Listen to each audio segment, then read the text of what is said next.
Trevor Bayliss slammed England's abject Auckland surrender as not good enough after their miserable winter hit rock bottom on the first day of the first test against New Zealand with one of their worst modern batting performances.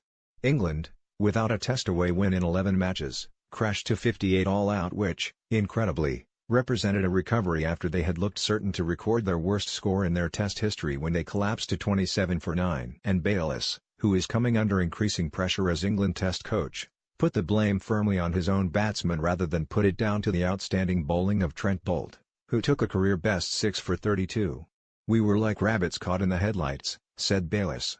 "Everyone was making the same kind of mistakes. Their feet were not moving properly and the decision-making was not what it usually is. The ball was swinging a bit, but when it's full it's as simple as it gets, you have to play forward. A lot of our guys were out today from behind the crease to fairly full balls. When someone sneezed everyone caught a cold. I can't explain it. It was a very poor effort and it wasn't good enough. I thought New Zealand bowled extremely well but we batted equally as badly." Bayliss, who has already said he will quit as England coach at the end of his contract next year, admitted he was hurt and embarrassed by what must go down as the worst day under his leadership and promised a full inquest. "I'm not the only one in our changing room who will be embarrassed," said the Australian. "I'm never angry but I'm disappointed. We'll have to sit down and have a good talk about it. Is it our mental approach? Is it something in our preparation? Are we good enough at working out how to play when we do lose wickets? We'll discuss all this before the next innings and hopefully that will be better. I certainly think we've got the best team we can pick from England here."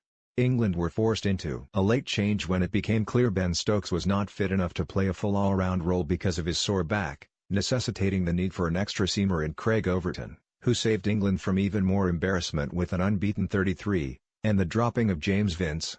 "When Ben went off his full run he could just feel it," said Bayliss. "He says it's a lot better than it was so we're hoping it won't be too much longer before he's good to go as a bowler." New Zealand pressed home their advantage by reaching 175 for 3 by the close and their captain Kane Williamson went into this morning's second day just 9 runs short of a Kiwi record-breaking 18th Test century, but he should have been out on 64 when Chris Woakes deflected a Ross Taylor drive back onto the stumps at the non-striker's end with Williamson way out of his ground. TV umpire Murray Erasmus effectively branded Woakes a cheat for appealing by ruling not out on review.